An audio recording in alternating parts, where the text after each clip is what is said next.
This is the Unspoken Podcast on the Undetermined Podcast Network.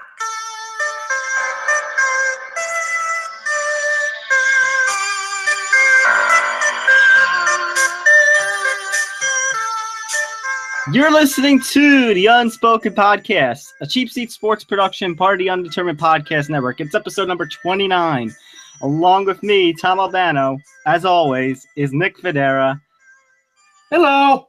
And we're joined this week by Nick Morgasen, once again, the president of the Undetermined.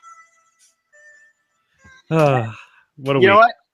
Yeah, that is a big week. But you know what? Let's cut the crap. Let's go right to the chase. We have a big announcement. We plugged it on the social media, and a lot going on in the sports world, but there's a lot going on at the Undetermined here, too. So with that, Undetermined President Nick Morgasen, take it away. All right, guys. So actually, Nick and I had this conversation about, what would you say, Nick, about a week ago? About 3 days, about 4 days ago, I would say. And we were starting to realize that, at least in my opinion, journalism, journalism and websites and writing is slow and it's not really the form, and podcasts are the way to go as of late. So the site's not really working out. So Nick came up with a good idea, and I helped put a spin on it. And we are now going to be doing the Undetermined Podcast Network solely by itself.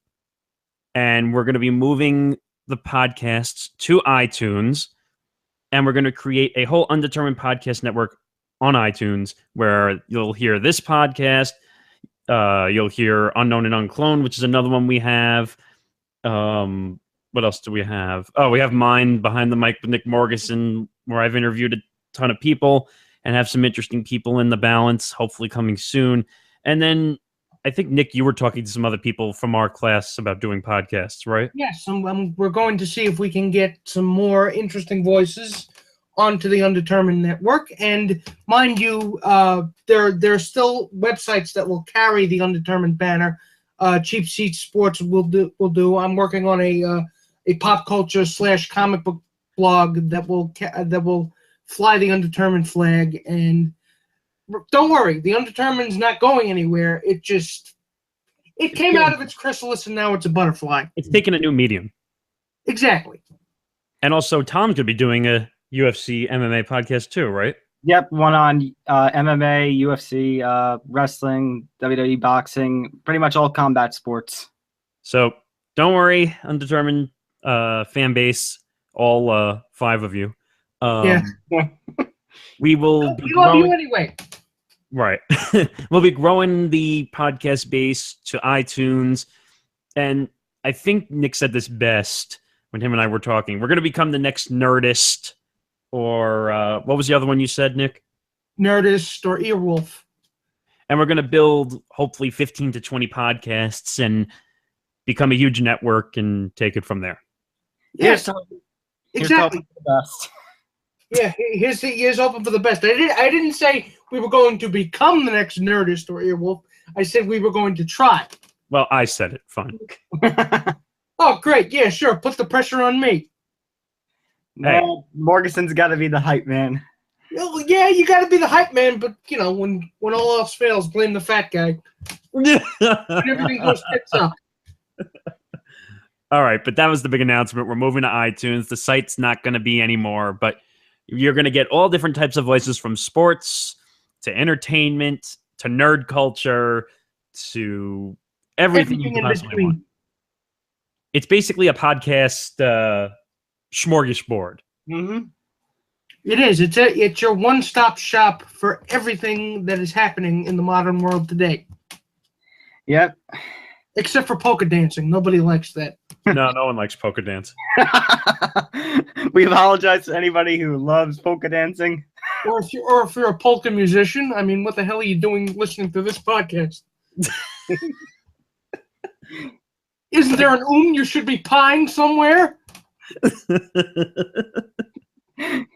All right, but now that we got that out of the way, let's go. Let's get right into it. let's get right into it with some of this week's hottest sports news. And by the way, this week's hottest sports news, that's still going to be the Unspoken Podcast week in and week out. So don't worry, guys. Nothing for the Unspoken Podcast is going to change. Tom, Nick, and I are not going anywhere. You can't get rid of us that easily. Nope, at all. All right, so let's talk about Lucky Whitehead. I have never felt more heartbroken for a Dallas Cowboy in my life than with Lucky Whitehead. Oh my God, the off season that man has, I would not wish on my worst enemy. I don't know, but the way this guy's apparently in this guy's career, he's had some trouble in the past, but for the first time probably in his life, he actually didn't do something wrong, and the police confirmed it. Exactly. I mean, well, for those of you who hadn't been keeping up, Lucky Whitehead is a receiver. It's more of would you say he's like a 4-string receiver? I thought he was a kick returner. I'm not sure, actually. By legal definition, he's a wide receiver. Yeah, by terms of the NFL, his position is wide receiver. So this guy's offseason starts out where his dog ends up getting kidnapped by a local rapper and held for like $10,000 ransom. And big social media campaign, a lot of attention brought to it. It's like bring my poor dog back, and get a cute little pit bull too. And the dog ends up coming back, but he or supposedly he gets arrested for, I think, petty theft, if I'm not mistaken. Well, Something happened where he was arrested for, it was a shoplifting store. He allegedly stole $40 worth of items from a Virginia store. Right. But then the next day came, and it turned out that the individual arrested had given Whitehead's name, his date of birth, and somehow his social security number. Yeah, I'm seeing that trending on social media actually right now, that was the story. How did this guy get his hands on Lucky Whitehead's social security number? Number two, how do you not know that misidentification, having somebody else's social security number and using it, is illegal? It's quite the felony. That's bad. I mean, we see this in everyday world where you get stupid people out there stealing people's identities, and then what's stupid about these people is that they don't realize to cover their tracks, and then they get caught using people's names and identities. Yeah, and he just happens to be. Well, what happened the next day is Jason Garrett did what Jason Garrett does best, makes the situation fucking worse, and cuts his ass. With the most awkward press conference of all time. If the Dallas Cowboys PR was bad enough, it got worse. I have the audio if you guys want to hear how Jason Garrett answered the questions. Yes, for the sake of our viewers, for our listeners, let's play the audio of Jason Garrett's press conference. Now, let me preface something before I play this audio, because I listened to different pieces of this audio. Okay. That they played some of the questions, but most of the answers are the same. So it's not being repeated. It's just he's answering it the same way for every question. So take a listen to what Jason Garrett said. Made a decision that we deemed to be. Well, wait a second. Yesterday, we made a decision that we deemed to be in the best interest of the Dallas Cowboys. We're standing by that decision. We're going to move on. Yesterday, we made a decision that we thought was in the best interest of the Dallas Cowboys. And we're going to stand by that decision. We're going to move on. It's the truth. We made a decision we thought was in the best interest of the Dallas Cowboys. About any individual investigator or any particular incident. But do you have some people working for the Dallas Cowboys who are just too stupid to work for this team? I'll stand by the statement that I made. We made a decision yesterday that we thought was in the best interest of the Dallas Cowboys, and we're going to stand by that decision. We're going to move forward. Yesterday, we made a decision that we thought was in the best interest of the Dallas Cowboys. We made a decision that we thought was in the best interest of the Dallas Cowboys. We know a lot of things about our players that you guys don't know. Guys, we made a decision yesterday that we thought was in the best interest of our team. We felt like we made a decision in regards to Lucky that was right for our team, and we stand by that decision. And again, it's in the best interest of our football team. We made a decision that we think is in the best interest of the Dallas Cowboys. Guys, this will be the last time I'll say it, that we think is in the best interest of the Dallas Cowboys. We're standing by that decision. We're going to move forward. So, as I said, that's not on a loop. That happens to be the same answer he gave for every question. Your thoughts?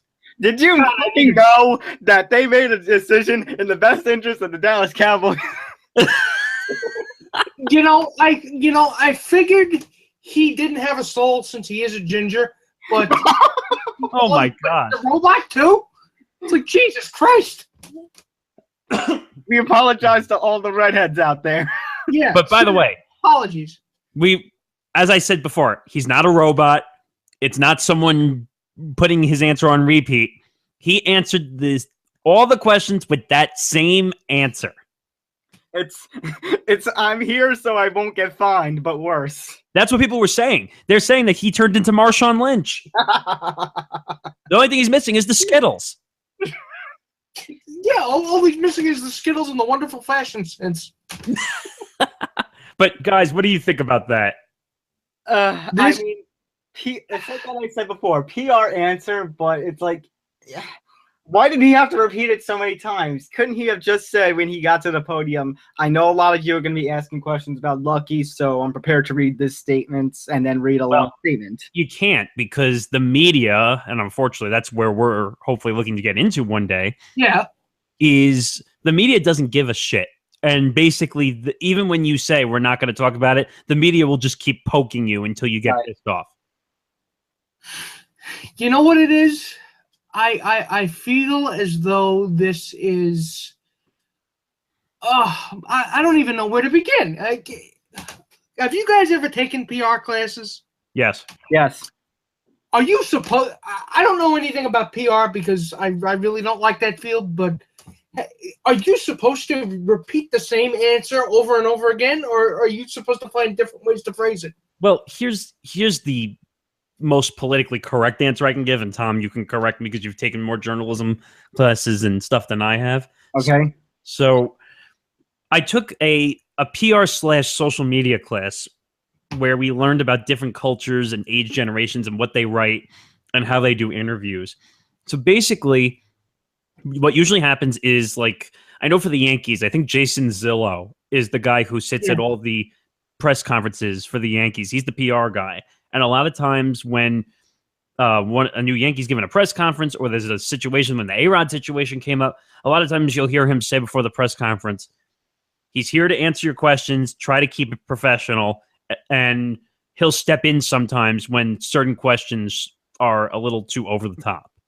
Well, that's I think that's what normally a PR person does at a press conference like that. But basically, the reason he's answering it the same way over and over again is because he told the media that I'm only going to answer it this way, and if you keep asking, it's kind of the media's fault in a sense. So in other words, he also made it "I'm here so I won't get fined" speech, like Marshawn did. Yeah, but I don't blame Marshawn Lynch. I blame because he refuses to talk. Jason Garrett is a blabbermouth at times. He'll talk. It's just that they kept rephrasing. The media kept rephrasing the question. Of course, when they said, do you think anyone else on this team is stupid for acting this way? That's the media's fault, not his. Yeah, but he didn't act anyway. He didn't even do it. No, I understand. I'm not even talking about Lucky Whitehead. But I don't, at the same time, even though I think Jason Garrett was wrong and only saying one answer, the media kind of eggs it on to the point where that's the only answer he could give so he doesn't get in trouble. Which I guess is Go ahead. in a way, but I mean, this situation is just bringing out the worst in the Dallas Cowboys. I mean, I feel now you guys said that he was in previous trouble. I know he had the welfare check situation like at the end of last year, but yes. Was there anything else? That's the only one I know of. Yeah, not that I can recall. So I don't get where, other than that, I don't get where the quote previous trouble comes into play. I would, the one person who has more previous trouble And then Lucky Whitehead would be Ezekiel Elliott. But of course, because Whitehead's like a low string as compared to Ezekiel Elliott, who's an all-pro running back after his rookie season, of course, Ezekiel Elliott's going to get protection despite... But you're stating the obvious, though, because anyone who's higher up as an all-star, they could get in trouble a million times, but because they're an all-star, they don't get in trouble as much as they should. Oh, I know. It's just, it's one of those unfortunate sides, like that's the way it is in the workforce and in the NFL and stuff like that. But you know what that tells me also is that they cut him. They're not willing to look back and make good on the mistake. What that tells me is that they were eventually going to cut him anyway. Yeah, that's what comes to mind. It's just they were looking for an excuse, and Whitehead gave them one, even though he didn't actually give them one. Yeah, but the NFL doesn't. You don't need an excuse to cut someone in the NFL because the contracts are not guaranteed. Right, but but I think what Nick was saying is it's unfortunate. Like he was a victim of essentially identity theft, as we were talking about, and because he was a victim of identity theft, he gets released. Oh yeah, you're right, 100%. And you know what? The NFL and especially the Cowboys, especially the NFL, cannot take the moral high ground in this situation because you cannot say, oh, it's about teaching people a lesson, teaching them to live the right way. If Ezekiel Elliott can go around beating the ever-loving bejesus out of people, well, and Lucky Whitehead gets accused of a crime he did not even commit, and they cut his ass, you can't tell me that you are looking out for the moral integrity of your team when the moral integrity of your team only goes so far as to you're willing to throw people under the bus. And it's unfortunate that they can't further investigate Ezekiel Elliott and that bar fight he had because apparently the victim in that, the guy, they can't get in contact with him. Yeah, because he probably didn't want to be in the spotlight. Probably, but that's unfortunate because now. But where is the appeals process? Like, does the NFL should have an appeals process for wrongful termination of a job?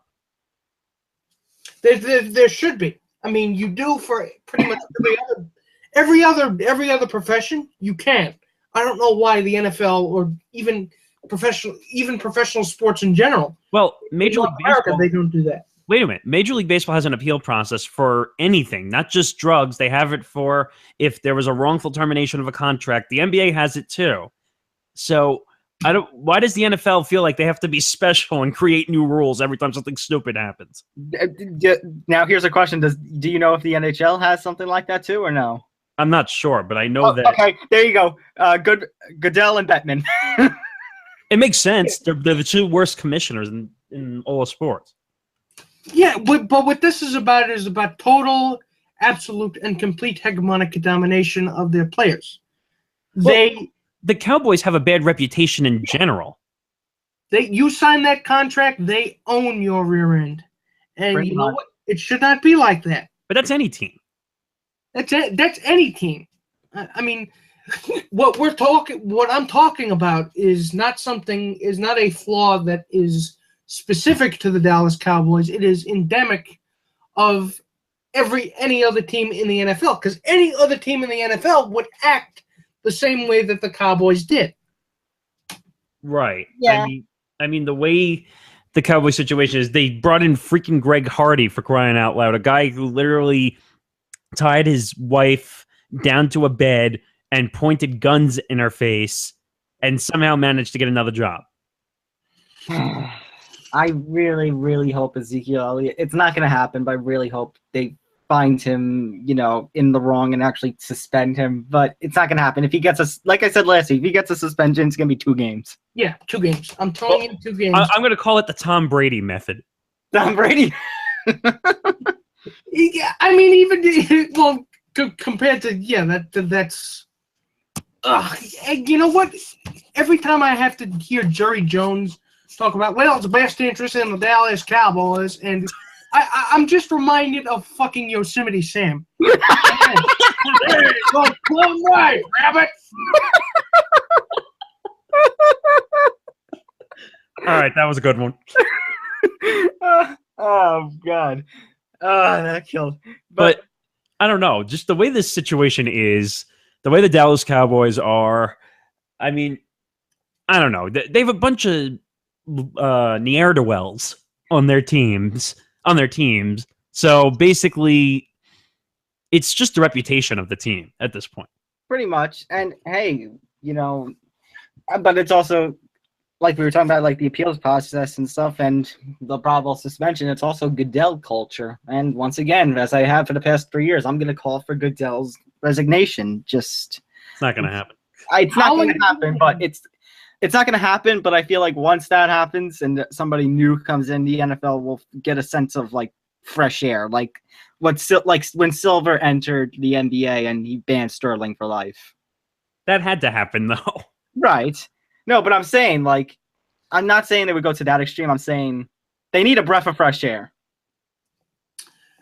They do, but as long that stale air that they're getting is still making them Brinks trucks full of money. Well, but that's why they call it the No Fun League. Well, yeah. Yeah, and poor Lucky Whitehead. So he did get another job, but he goes now from the NFC East champions to the New York Jets. I don't know Are you surprised? I don't know whether that's a downgrade or an upgrade. It's like, good, you got a job. Bad news, it's the Jets. Oh, fuck! The Jets, who are projected, I forget who had these projections, but the Jets are projected to finish the worst in the league with a 1-15 record this season. I'm not surprised. They're tanking for what's his number one quarterback next year. Right. Sam Darnold. Yeah, they are. First of all, I hate tanking. I feel like teams should get like major fines or lose draft picks if they tank. Oh, you don't trust the process? Hell no. You must trust the process. In Sam Hinkie, we trust. Oh, gosh. Fuck no.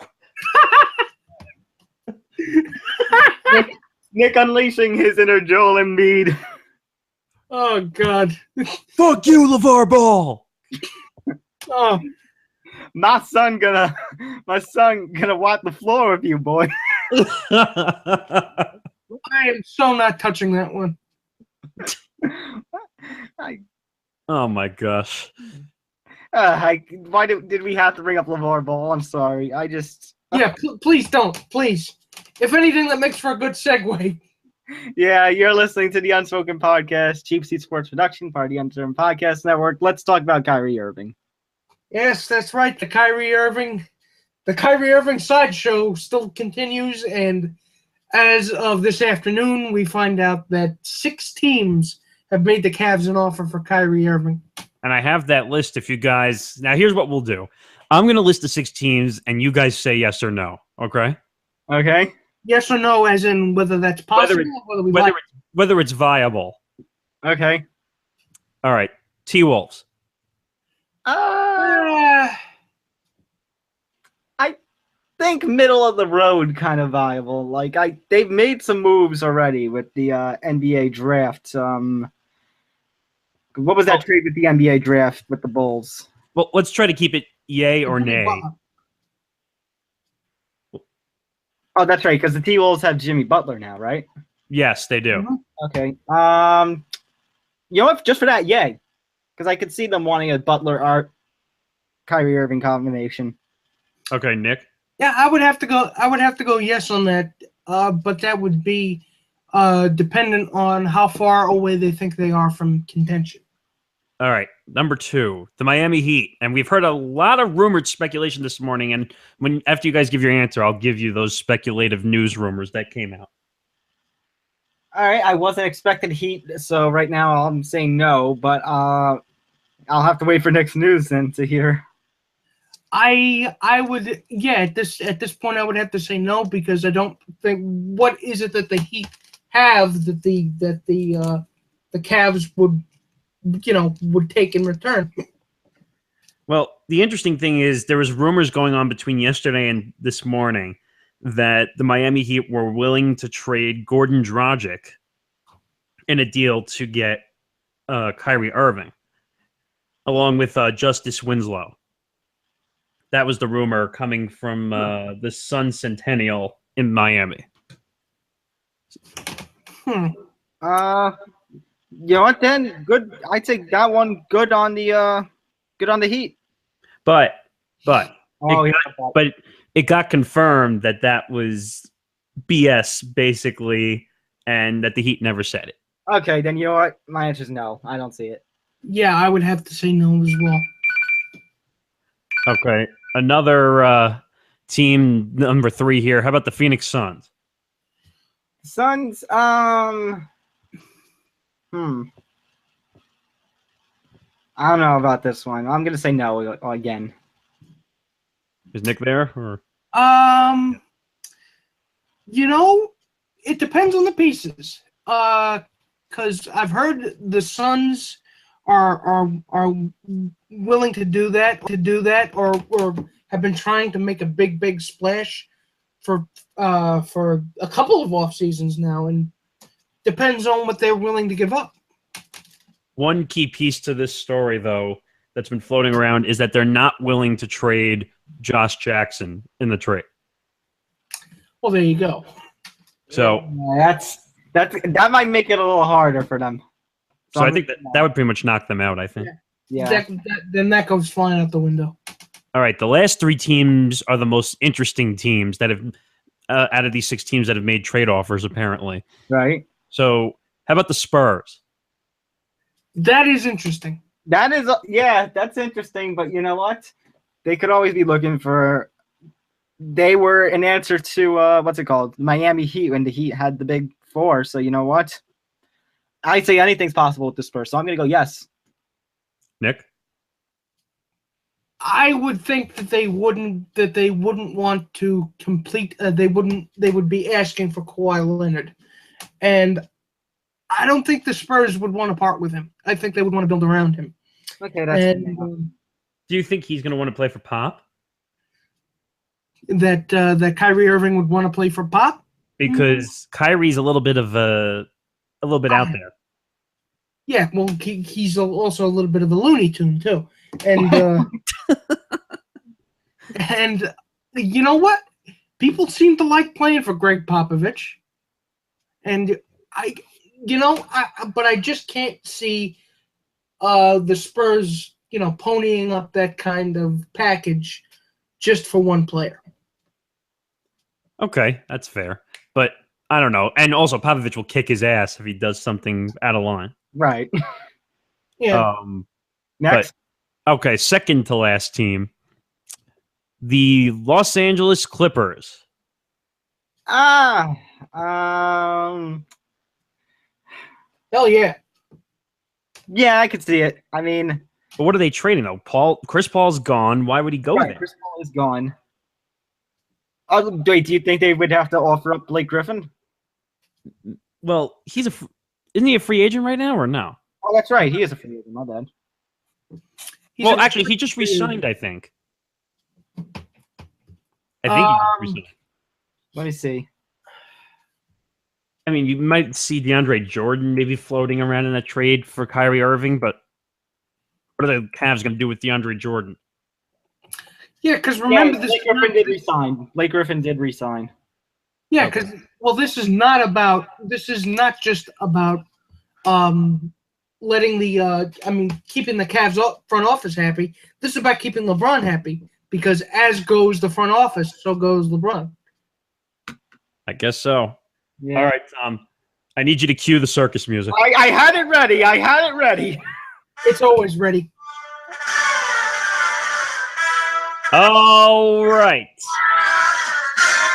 The last team to be involved on this list is the clown show in New York, the New York Knicks. The Unspoken Podcast now takes a trip to the circus. That is the New York Knicks. Okay, guys, yes or no? Oh my God. You know what? I could absolutely see Jim. No, because knowing the owner like we do, and knowing you just got your new GM. I know, wanting to turn over a new leaf, trying to find a new beginning, and all that BS. But I'm telling you, if Dolan sees something, he is like a child with a pixie stick in him. He must have it. Must have it. And I'm telling you, he will try. He will give up the farm just like he did with Carmelo. He will get fleeced, and he will ask for more. I'm telling you. He's going to have to flip Melo, though. It's like the shiny new toy. Yes, must have. Can't fight urge. Must have thing. It's like Melo is the old beat up toy, and Kyrie Irving would be the shiny new toy, basically. By the way, fire up that music again. Oh no! Oh, what now? Just fire up the music. Okay. All right, New York Knicks fans, it's time to go back to the circus again. Oh, I just got a breaking news report. I think I know what you're gonna go for. The Knicks have signed former Hornets guard Ramon Sessions to a 1-year, $2.3 million minimum deal. Fuck! Because Knicks. Oh. And the clown show doesn't stop. This team is being run by an act. Maybe James Dolan doesn't actually exist. Maybe It's a hologram. He just made up of 3 smaller clowns stacked up on top of each other. It's a hologram. It's not him. Or they listened to this podcast and they said, you know what? That's not a bad idea to become the circus. Yeah. Oh, God. Yeah, at least we can charge money if it's a circus, right? Well, you might have to clean up the elephant shit afterwards. Just a job perk, my friend. It's a job perk. But the whole team is elephant shit. Yeah. I guess they're going to need those basket picker-upper things then. Oh, God. Ugh. Oh, my God. But like I said, my opinion stands firm. They are going to go after him hard. And you know what? I don't know if the Cavs... You think the Cavs would say yes? I think it's going to cost them Melo, which he doesn't want to be there anyway. So Right. I think it's going to cost them Melo. It's going to cost them a bunch of picks, which they don't have. And they're going to screw themselves again. But at the end of the day, we can see it happening, so I have to go yes. Nick? The fact that we can see it happening means I'd say yes, it's definitely plausible. And that is the most depressing thing. That is the most depressing thing I've seen since we started doing this podcast. It's like, it's an existential nightmare, is what it is. I mean, yeah, the way this team is going, no one's going to go and see them. But unfortunately, because it's the Knicks and it's Madison Square Garden, and sports fans need a place to go on Friday night to get drunk, I guess they're going to go there. It saddens me. As I've said before on this podcast in very early episodes, it saddens me that the Knicks are seen as higher priority by MSG than the Rangers, because the Rangers put on a hell of a better show every year. Yeah, that was actually one of the earliest proclamations we made on this show. With all due respect to the MSG Network, to basketball and basketball fans, and to the MSG Network individual who came to visit our class. Yes. Jim Gallagher was his name. Gallagher, yeah. With all due respect to all of them, the Rangers have to be, in my opinion, the higher priority just because they put on a better show. It's like Knicks fans have essentially given up. I haven't seen more Knicks fans giving up than I have in this last season and off season. See, which was the circus that just ended? It's ending at Nassau Coliseum. Barnum and Bailey. Yeah. You know what? I think the Madison Square Garden's going to suffer because now they have a new circus, which is worse than the old circus. Yeah, at least you could get peanuts, and you didn't have to pay $15 for them. Really? But all right, but we picked that up. But go ahead, Tom. We're going off the trail. As I was saying, you're listening to the Unspoken Podcast, a cheap seat sports production part of the Undetermined Podcast Network. Let's talk the MLB Trade Deadline. Fun. Yes, it is. Trade deadline is approaching, and goddamn, I can't be. I'm always excited around the trade deadline We're because so excited that blockbuster trades have already been rumored that are never going to happen. exactly. Tell them more about it, Nick. Oh, God. I mean, I've seen so many names being thrown around. I've seen Sonny Gray, which we all know he's going to get traded. Justin Verlander, who's been rumored to be traded for the last 3 trade deadlines. Yeah. He'll probably get stuck in Detroit again. Yu Darvish, who has a 10-team no-trade clause, including the Red Sox, the Cubs, and the Indians. Oh, God. So good luck to the Rangers if they're able to find a way to trade him. But they came out yesterday and said that he is going to be traded. At the right price, GM John Daniels actually said. So what that right price is, I have no idea. Oh, it'll be at least 2 prospects and 1 crappy prospect. Well, sounds about right. Yeah, but with Darvish, and I'm sure that the Yankees are aware of this. Well, every team is aware of this. You're getting him as a rental. Pretty much. But now with Sonny Gray, aren't you getting him as a rental too? No, Sonny Gray's under club control for at least 2 years. Oh, hello. And that's why the Athletics are being greedy shitholes, because they wanted the Yankees 2 top prospects. Apparently, they were the ones leading the talks aggressively over all the other teams. But as soon as the Athletics said, "Oh, we want Clint Frazier and Gleyber Torres," I guarantee you Brian Cashman picked up the phone and said, "Go fuck yourself and go talk to another team." He probably said that after he finished. He got up off the floor from falling off his chair from laughing. I mean, seriously, Clint Frazier, really? I mean, let's think about this. Clint Frazier, he's not only a top prospect, he's one of the hottest bats on the team right now. Exactly. Why? And I don't give a shit what you said. He's your starting outfielder now.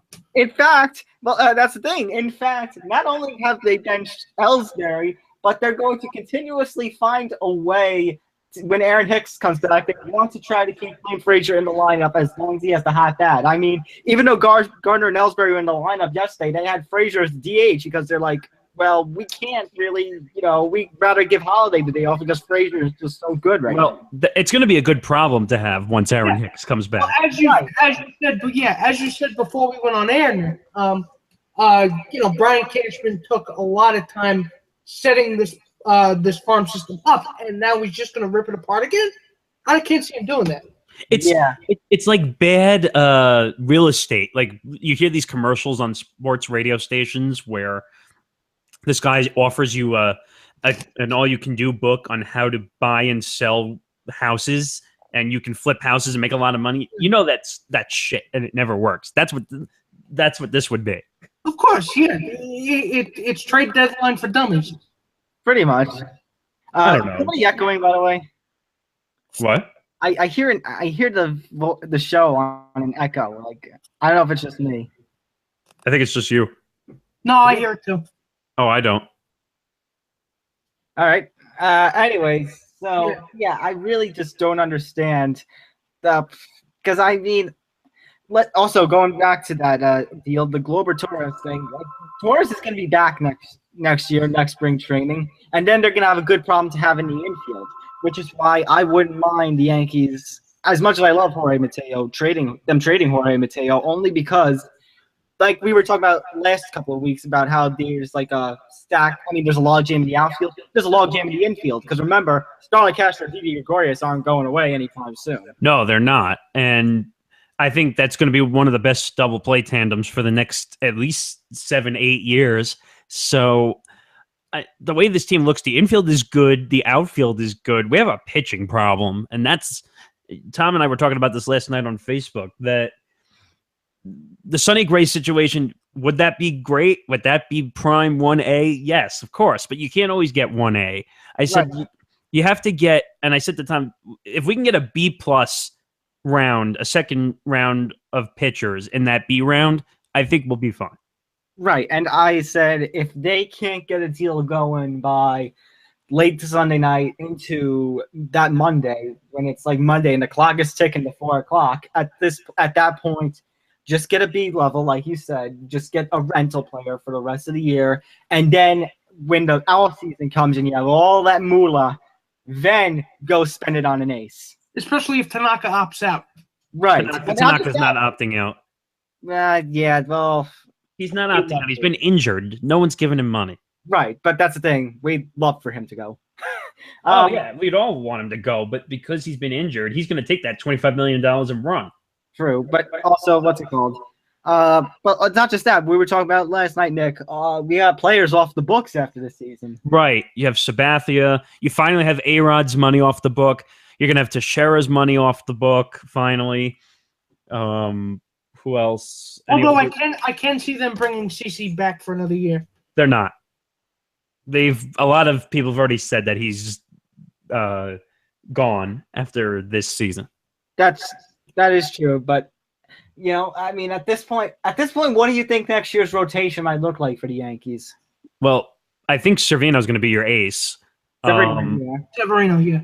Montgomery, I think, has done well enough to earn a. He's not going to be the 2. I think he'll be. I think the 2, but I was saying I think he's done well enough to be like a 4 again or something like that. Yeah, he will be in this rotation no matter what. Yes, he'll be in this rotation. I'm trying to think who's in the rotation now because they keep switching it like every other week. Right. Well, we had Pineda, and now that he's gone for the year, he's also going to be gone after this season, probably. Yeah. I mean, that was a good trade when they made it, but now, unless they're going to pull a Tampa Bay Rays, like what the Rays did with Evaldi, and they're going to rehab him in the minors and everything. Oh. I can't see them doing that, but I know I can't either. I really hope they don't. I'm just saying it was out there. I'm just saying that option's out there. I'm not saying they're going to do it. But I put it to you, gentlemen. I put it to you. What is the as we approach the deadline, what is the move that you want them to make, and what do you think is the move that they are most likely to make? Wow, that's a tough one. Well, the move I most wanted them to make has happened now. Robertson. Yes, I agree. I like Caney also because he's under club control until 2020. Yeah, and that's what you're trafficking. But what do you think? What are the chances that they do nothing at the trade deadline? I mean, there's a lot of talk, and supposedly they're not done yet. So I feel like there's got to be something. I just don't know what.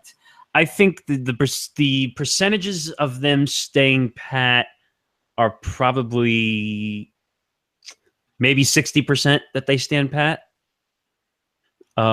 Because like Tom said, I think they're going to make a move, but they're not going to make the grand of all moves, though. Right. I think for the pitcher, like if they're going to ask this for Sonny Gray and then all the teams. Here's the thing. I should mention on the air now. Like I was talking to Nick M last night, and I was saying I feel like with the White Sox, with the Quintana Robertson thing, and now the Ace with Sonny Gray thing, I think this is going to be a common theme for the Yankees over the next 3 days. Like they're going to want somebody, and everybody else is going to want their top prospects. Like not Jorge Mateo kind of prospect, like Clint Frazier kind of top prospect. And it's like, what the fuck are you thinking? So I think with the Yankees, like I said, just stick with a B level or rental right now. And then next year, when you got all that money, then go on your little shopping spree. See, I did hear Lance Lynn's name being thrown around. That would be something. they already have a good bullpen. They don't need another bullpen arm. No, Lance Lynn's a starter. Is he? He's a starter for the Cardinals, and he is having a hell of a year. I mean, that's possible. I mean, the prospect cost for Lance Lynn would be a lot less than the A's are asking for Sonny Gray. Well, yeah. Sonny Gray is the hot commodity. That's why he's worth all the prospects. Right, but also I think Lance Lynn is less injury prone than Sonny Gray. No, you're right, but I'm trying to think who's out on the secondary market. Also, that would be a help for Lance Lynn as a Yankee. That'd be a help, not for Lance Lynn, and I have to say for fantasy players, because Lance Lynn would be going from the National League to the American League. With the National League, like Lance Lynn could never really get too many quality starts because either he'll get taken out while an at-bat's going on because National League, and then or sometimes he'll lose the win because the Cardinals bullpen blows him. So you're right. You're right. I think that'd be a great move for Lance Lynn to jump to the American League. And the Cardinals are below 500, if I'm not mistaken, right? Cardinals. Wait, who did you say? The Cardinals. What about the Cardinal? Well, they're below 500, aren't they? I think they are. I'll check for you. Yeah, I'm checking that right now just to make sure. Yeah, 50. They're more 500, but they're 50 and 52. If they win 2 games, they're 500. Oh, by the way, speaking of, we'll need the circus music again, but it's for baseball. Okay. Give me a second here. I did not expect this. Okay. All right. As we approach the MLB trade deadline, we see stupidity, and we see guys who make $212 million who get hurt. Oh, I think I know what you're talking about now. Yes. So, Red Sox ace David Price is on the DL with an ailing elbow injury. There are a lot of people going on the DL right now. Yes, but this guy's a freaking circus. He got into a fight with Dennis Eckersley on the charter plane. Yeah, that was. I normally. I just gotta clap. You're right. I just gotta clap. That is good. That is circus game recognizing circus game. But basically, the way that this guy who got way overpaid, thank God the Yankees never went after him, who got paid $212 million, has basically not played, like 70% of his actual starts. So this guy's a joke, and he deserves to be the circus because he keeps going after reporters and threatening to beat them up. Well, to be fair to him, though, the Boston media is so much worse than New York. Yeah, but you shouldn't be going. You're going to go after a Hall of Famer, Dennis Eckersley? Yeah. Well, that's the thing. He's clearly in the wrong, but in terms of sparring with the other members of the Boston media, I think those guys are a little bit too bloodthirsty. I never thought I would hear today somebody says another media is worse than New York's. Oh, I believe it. No, people have said that about Boston. I mean, I could see it too. It's just, you always hear about the New York media. Like when you play for somebody like the Yankees, you're always in the spotlight or stuff. And it's like, wow, what a change. Now, mind you, this is probably biased talking, but the guys in the media in the New York media that we've heard, that we've personally met, some of the coolest. I mean, they could not be nicer. Right. I mean, more congenial people I've probably never seen in this field. Right. I think it's just, all the high pressure stuff with deadlines and stuff. Yeah, and you know what? Do you think he'll end up biting the bullet and apologizing to Eckersley? No. Probably. Hell no, because David Price is a hardhead and thinks that he's always right. Yeah. I guess so. I mean, he's been like this when he was. Well, was he really like this when he was in Tampa Bay? Well, he was the ace on that team too. Yeah, but I can't see him acting like that in Tampa because right. Was he on the World Series team the one year they made it? Yes, he was. I think that was either his first or second year in the league. That was against the Phillies, right? Yeah, and wasn't he like one of the aces on that team? He was the ace. Yes, he was. I think with Garza, right? Yeah. Yes. Oh, Nick. Hey, kid, remember Matt Garza? Yes. Nick Morgasen, by the way. Yes. I see your Twitter. I see we have some news about you, Darvish. Did I report something on Darvish? I saw something flash across the scene about a deal with the Dodgers is near final. Wait a second. That might be on the other account. Hold on.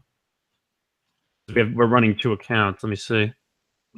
Go follow those accounts, by the way, people. Yeah, seriously. They're worth following. Why aren't you following them? Nick, what are the... Oh, now. Follow. Oh, wait. It was 15 hours ago. Never mind. Oh, I know what you're talking about. I saw that too. Yeah, there's no source on that. That's not confirmed. Yeah. I saw something flashed on your screen, so I thought I didn't know what was going on there. No, that's not confirmed. I was looking at the hashtag MLB Trade Deadline. Okay. I saw something flash on the screen, but I couldn't read it. So Darvish goes to the Dodgers, though. That's game over for everybody else. I'm trying to see if there's any truth to that. but I guess not. Because if he goes to the Dodgers, that's a whole new ball game. If he goes to the Dodgers, Dodgers are going to at least the NLCS, if not the World Series. Right. Yeah. But I don't know. Of those pitchers, though, Verlander, Darvish, Sonny Gray, where do you think these guys go? I mean, I gotta hang on. Who's in contention for these guys? Well, for Sonny Gray, the teams I read as of yesterday: Yankees, Astros, Brewers, and I have the tweet. Let me see if I can find it. Those are the top three teams on the top of my head at the moment. If the A's are going to be hard asses I would normally say for Sonny Gray, I would say Yankees. But if they're going to be hard asses on the prospect stuff, like with Frazier and Torres, I don't know if he's going to New York. I severely doubt it. Yeah, I would have to say, as much as I would like him there, I think the price would be too steep, and I like my prospects too much to have to let them go. I don't think Houston's going to be willing to trade young talent to Oakland for it, so I might have to say Milwaukee for Sonny Gray. I don't know. Houston, I think Houston would. You think if he goes to Milwaukee, he's going to end up in the deep abyss of bad teams. Yeah, I think Houston's going to be the one to pull the trigger. Isn't Milwaukee in first place in the NL Central? I know, but you really think they're going to hold this all season? You never know. You never know. I mean, who thought that the Cubs would be as bad as they are? Well, the Cubs are hot right now. They're starting to come back, but here's what I think. I think he should go to the Astros because then he would have Keuchel and Gray. Keyword is should.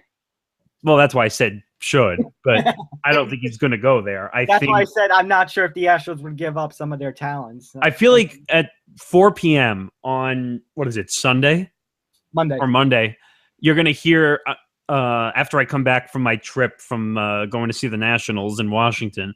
Great ballpark, by the way. Oh, is it? Yeah. Yes. You're going to see it on Monday at 4 p.m. because no one's going to meet the offer for the Athletics. And somehow the Yankees are going to swoop in with lower prospects, and they're going to take him. Are they really that desperate to trade him, though? Yes. Yes. From what I've heard, yes. I This mean, is the Athletics. Do you ever see the movie Moneyball? yeah. Well, yeah, I've seen parts of it. It proves what they do in real life, which is they try to make a run for 2 or 3 years. They get to the end of their contracts. They can't afford to sign these guys, and they trade them up for more prospects. But can he get on base? What? It's an eternal process. It's a really boring and old process. I said, but can he get on base? No. There's this team, then there's 50 feet of crap, and then there's this team.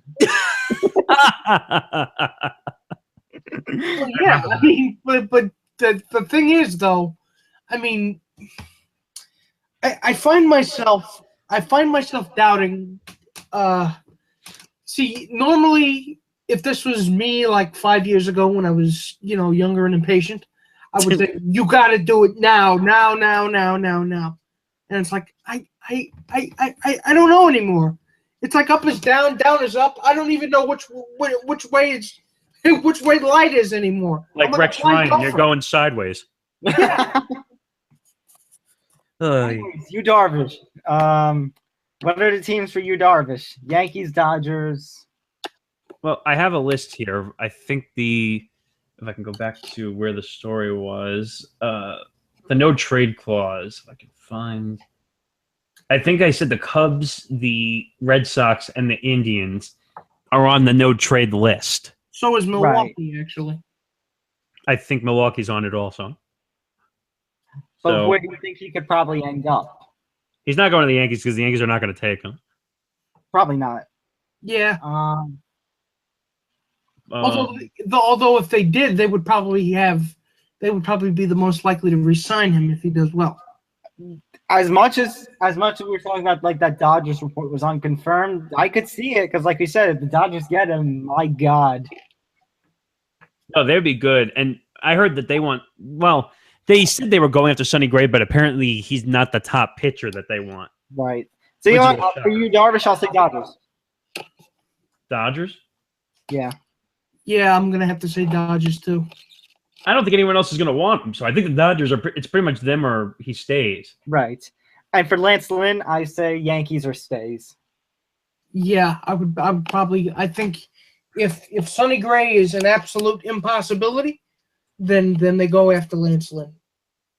Oh, that or Lynn stays with the Cardinals because that's a real possibility too. He's having a good season. Although, if they walk away, if they're dealing with the A's to get Yonder Alonso, right, that wouldn't be too bad. I mean, right, but how much do you think he's going to command on the market though, prospect wise? Yonder Alonso? Probably not much. Oh, you're talking about Alonso. I thought you were talking about Darvish still. Oh. No, Yonder Alonso. I thought you were talking about Lance Lynn. Oh God. Oh God, that's a sign. Maybe we should stop talking about this. But we need to make a plug on Sunday night. We'll find out the time. You'll have to go to our Facebook and Twitter page to figure out the time. But on Sunday night, we're going to be doing on Periscope a MLB Trade Deadline preview, as we're going to discuss what possible moves could be happening on Monday. And then on Monday night, also time to be determined, we'll be doing a little recap of the trade deadline, talk about who were the big winners, who were the big losers. So follow us on Facebook and Twitter at the UDUP, and we'll let you guys know on when we're going to be periscoping. I guess you could say that time is undetermined. Yeah, King. I see what you did there. But basically, I guess you can call me the Adam Schefter of the group because I'm the one who's going to be running around getting you guys the news. Right. Yeah. So let us know. Well, when we know, you'll know. Right. Also, Nick.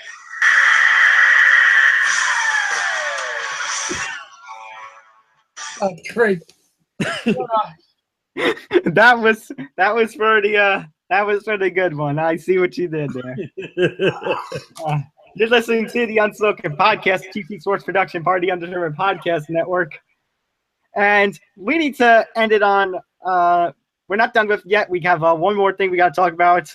Unfortunately, these two aren't the experts at it. I am. So Let's get it on! it's UFC 214. He's always using that soundboard. What? Let's get on to Big John McCarthy. That's the greatest MMA referee of all time. You and your soundboards. Let him have it. Let him have it. He's like a 2-year-old with a binky. Excuse me. This soundboard makes things great. It does. You sure those sound effects aren't coming out of your own head? Anyways, we got UFC 214 this weekend. So I just want to plug it real quick because it's the fight card that many people have seen to, I guess, somewhat forgot about. But, it's probably the biggest one that's going on because we got Daniel Cormier versus John Jones, the second encounter between these two. For those of you who don't know about the history between these two were big rivals. John Jones won the light heavyweight championship of the UFC and became its youngest champion ever in 2011. That I did know. Right. And then John Jones' life spiraled out of control. Eventually leading up to... yes, that you did know also. But it was... In January 2015, these two met. John Jones won, handing Daniel Cormier his first professional MMA loss. There was bad blood going into that fight. It was like Daniel Cormier exposing John Jones as not a role model based on all his troubles and stuff. And basically, John Jones and Daniel Cormier after the fight, they were still chirping and getting at it, and it looked like a rematch was going to happen. And then in April 2015, John Jones was arrested for getting into a car wreck with another car whose driver was a pregnant woman, and then John Jones fled the scene. Long story short, he was arrested, he was suspended by the UFC indefinitely, and he was stripped of the title, which Daniel Cormier went on to win. Jerk! And then... these two were scheduled to meet at UFC 197 in early 2016, But then Daniel Cormier got injured. John Jones defeated Alvin St. Preux to win the interim title. These two were set to meet at UFC 200 in July 2016. And then days before, John Jones tested positive for a banned substance and was removed from the card and stripped of the interim title. Wow. So this is going to be John Jones' first fight. Like, he'll be eligible from suspension. This has been a long time coming. Wow. This is going to be fun. Yeah, just listening to you tell the backstory. Now I have a headache. It sounds like a really bad like Facebook timeline, like where they create that stupid thing you see at the end of the year, and Facebook gives you like the year that was. Hey, a year ago today, you tested positive for horse hormone. Oh wait, or you could be what's his name? Jamal Lewis, or Ray Lewis. Excuse me. Wow. You could be Ray Lewis, who tested positive for deer antler spray. The horseman's fun. Are you on drugs? Nay. Oh. Anyway, so yes, 2 comps for no. So, anyways, we have got a big card with this because that's not the only title fight. That's the main event, but we also have the welterweight title on the line. Tyron Woodley defending against Demian Maia. Demian Maia, I believe, is on like a 10 or 11 fight winning streak. Wow. Actually, no, 4, 5, 6. It's only 7, but he's won 7 of. Let's see, 7 of his last 9, 8 of his last 10, 11 of his last. Jesus! But essentially, he is on tear in the welterweight division. He's not on a Max Holloway kind of tear like I thought he was, but he is on a tear. And he's taking on Tyron Woodley, who's making his 3rd title defense. And basically, if he wins, he is supposedly going to get George St. Pierre in what would be GSP's big return to the UFC after years away from the sport. I know George St. Pierre. He was in Captain America. Was he really? Yes, he was. He was in the opening 20 minutes of the movie and the assault on the Lumerian Star. So basically, he was a cameo appearance. Yeah, he played Batroc the Leaper. Oh, wow. Okay, I didn't know that. See? Get your facts together, Tom. I never reported. I was like, was that really true? Because I didn't know. What, you never saw the Winter Soldier? I never realized it. How could you not have? His face was right there. Nick's gonna like punch him in the face. You know what? I'm not going to. Because you guys aren't nerds, and I am a nerd. So we can't wait for the nerd podcast to happen. Yeah, and oh my God, am I chomping at the bit to actually talk about that? By the way, this is why you're doing your nerd podcast and I'm doing my MMA podcast. Well, wait a minute. So, is that I'll ask Nick the question. Are you going with that name, or no? Oh no, I'll think of something a lot snappier. Oh, because I kind of liked it. Well, the nerd podcast would work. No. The name you told me when we talked. Oh, pop culture. Yeah. No, I could go with that. I don't know. We will see. Like I say to you, our faithful audience, when I know, you will know. Yeah. Find on social media. I'm still in the market for a co-host, so that is going to be so. I'm still researching on that front, folks. So is Tom. Yeah, I'll be searching for a name and a co-host as well for the Combat Sports Podcast. Yeah. Anyways, running down the rest of the card, we also got the women's featherweight title on the line between Chris Cyborg and Tanya Evinger. Of course, Germaine de Rondemy was the inaugural champion, but refused to fight Chris Cyborg, and she was stripped of the belt. Why? So because she believes Chris Cyborg is on steroids and all this shit. Don't they get tested like constantly? Part machine. What happened? Believes that Chris Cyborg is part machine. No, that's Albert Pujols. What, you don't get it? I'm trying to make respect my fun game here. Oh, come on. You're both buzzard. What? What did I do? He's half man, half machine. Why didn't you destroy him, Albert? I love that commercial so much.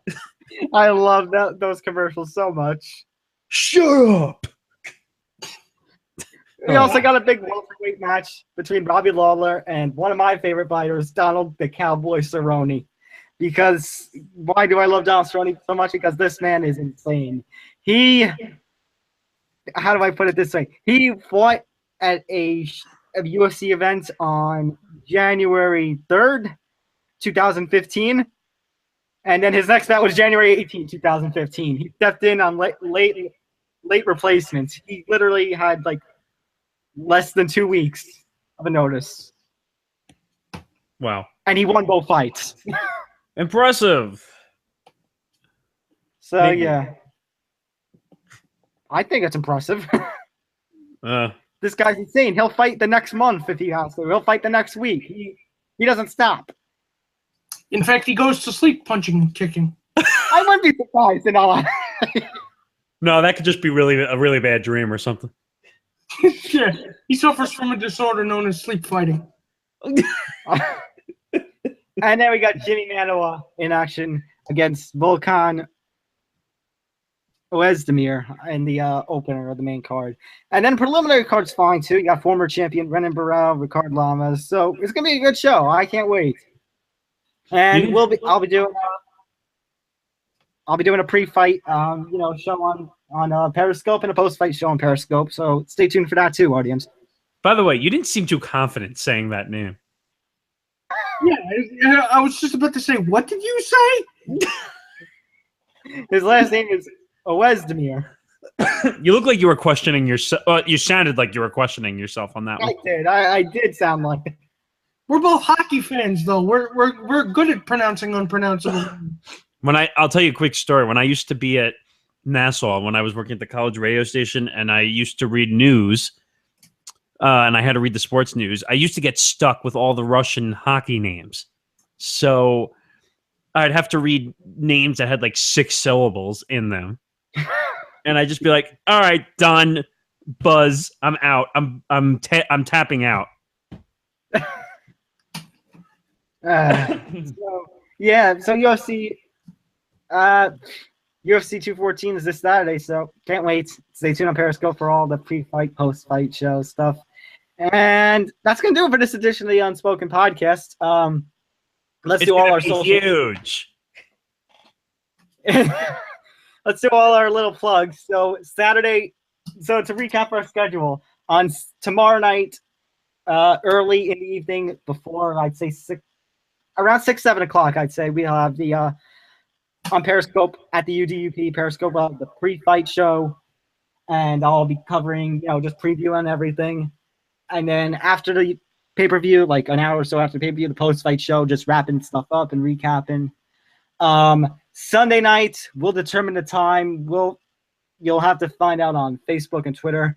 We'll be doing a Periscope for MLB Trade Deadline, previewing all the big moves that could be happening on Monday.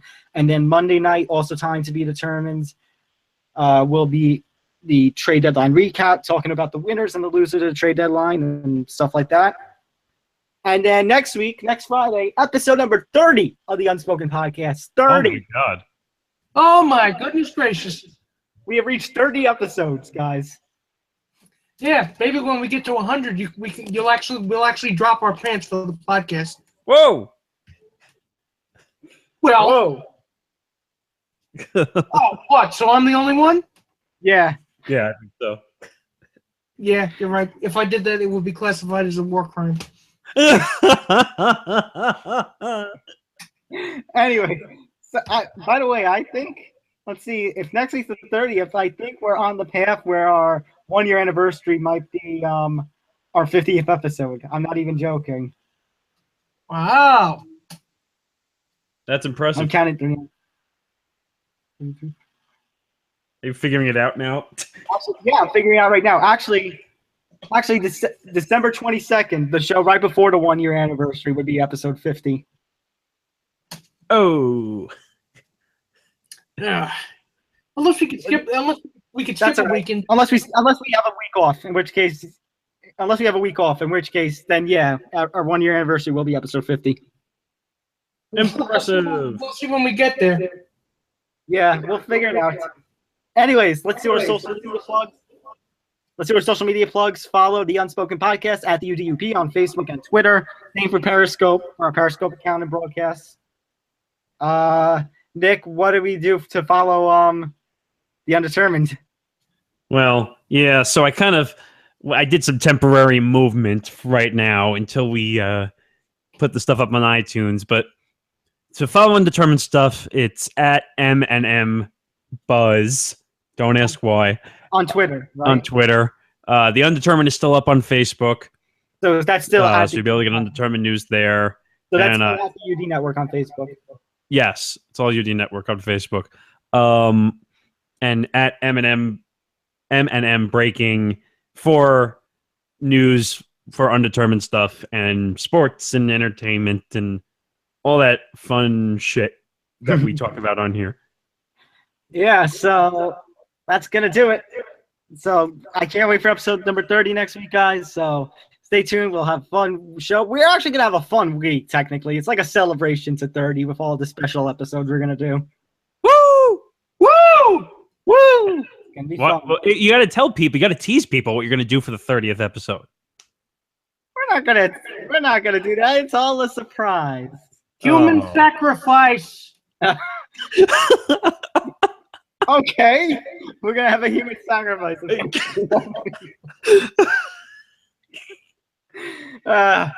gonna have some stuff to talk about next week with the trade deadline, with all this Kyrie shit going on. We're just gonna have, you'll just have to wait and see what unfolds in the week that is the world of sports. Oh, God. What? I'm just laughing. All right, so this rain has gone on for too long. So with that, I'm Tom Albano, along with Nick Federa and Nick Morgasen. Thank you for tuning in. We'll see you next week for episode 30. Good night, everybody. Good night.